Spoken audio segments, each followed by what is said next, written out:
Hello, Space Jelly here. Today we're going to be reviewing the McFarlane Toys DC Multiverse King Shazam, part of the Infected Wave. We're going to try to do a height measurement. Just do that. Let's get him straight. He's about, start off with centimeters, I guess.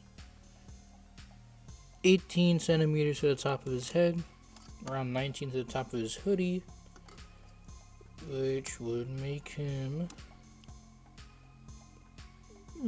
7 and a quarter inches, and 7 inches to the top of his head, and 7 and a quarter to the top of his hoodie. So he's kind of tall, but I guess it makes sense, maybe.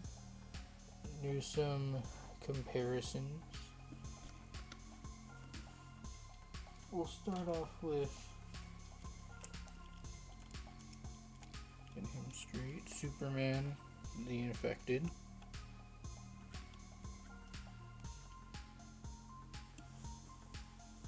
He's a bit taller than Superman, which I don't know how tall he's supposed to be, but I guess he just have to deal with it. Here he is next to the Batman Who Laughs. This is his other costume. He's slightly taller than Batman.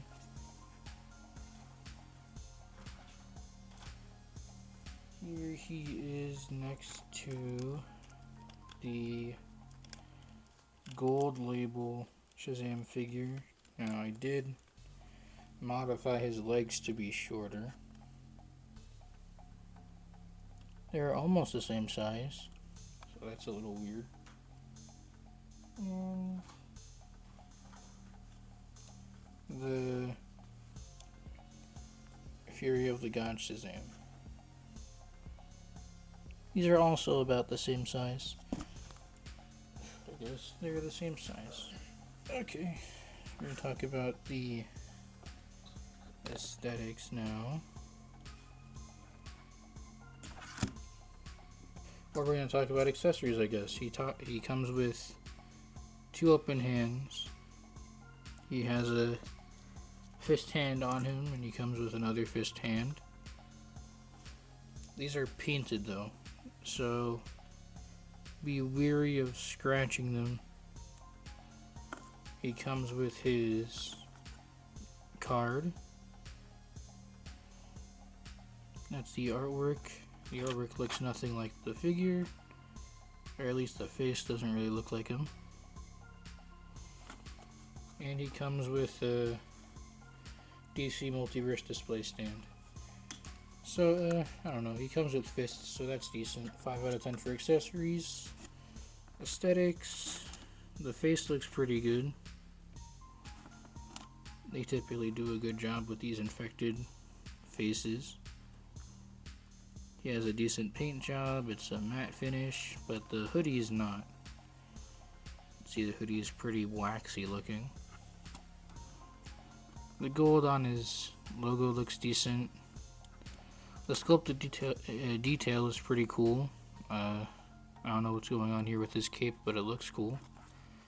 He has feathers, I think. This would have looked really nice with a dry brush cape too. And the belt. He has a little bit of gold painted there.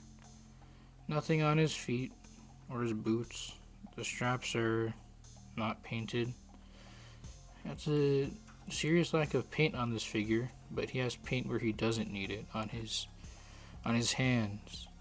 These spikes are painted though, so that's kind of cool.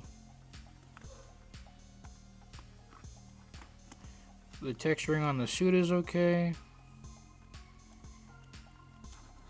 And the proportions are decent. Maybe the arms are a little bit long. And the torso is a little bit small, but it's not too bad. So yeah, serious lack of paint on this figure, but overall the sculpted detail looks decent and the proportioning is alright.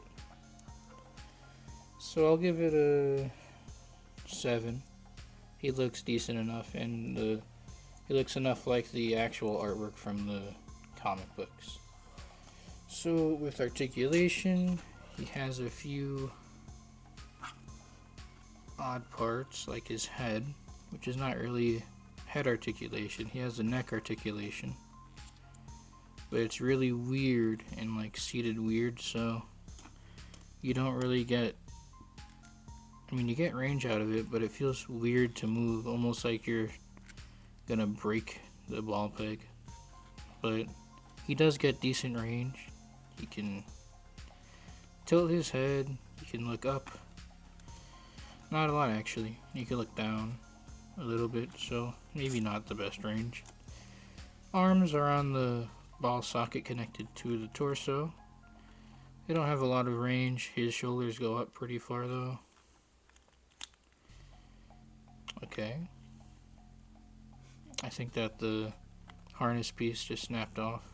I think it was glued on. Arms go up that far, go back. Bicep swivel. Double jointed elbows. Look ugly, but they're functional. Ball jointed wrists have all the normal ball joint articulation. It's decent. The torso is a little bit weird in that the logo is a flappy piece. He crunches forward that far with both joints. He arcs back pretty far. It looks a little weird though. You can get him in flight poses that way without using his head. So that's decent, but you get a pretty big gap over here. Side to side rotation on both. So that's decent. The torso is not that bad on this figure. Full splits in the legs. That's okay. The legs go up that far. They go back pretty far, so that's okay. Thighs kind of swivel, but not really. I think you can make them swivel though.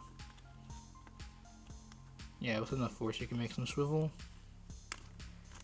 Double jointed knee is ugly, but it's functional. Okay proportioning. His lower legs are pretty skinny though. Legs move up, or feet move up, move down. They're on a ball hinge, so they can get a rocker and a toe hinge. I don't know if I pointed this out, but this boot is cut up pretty weird. Still some extra material on there. This one is too. But it's not too bad. The articulation is decent. There's a few weird parts like the head and the knees and elbows, which are sculpted weird, but the articulation itself is not bad. So I'll give it a 7.5 out of 10. So I guess overall for a figure, if you can find him on discount, I'd say he's worth it if you like this version of the character. Maybe full price is not too bad. I think $20 is decent enough. So if we're gonna go by $20, I'd give it like a 7 out of 10. If we're gonna go by a better price, maybe it'll be like an 8 out of 10. But yeah, those are my thoughts. Anyways, thanks for watching. Thanks for liking, commenting, and subscribing. If you want to support the channel, check out the Patreon. We're about to do our first giveaway soon, so stay tuned. If you would also like to help us get better equipment and better figures or more figures, there's a tipping link in the bio. So is the Patreon link. So, see you next time. Bye.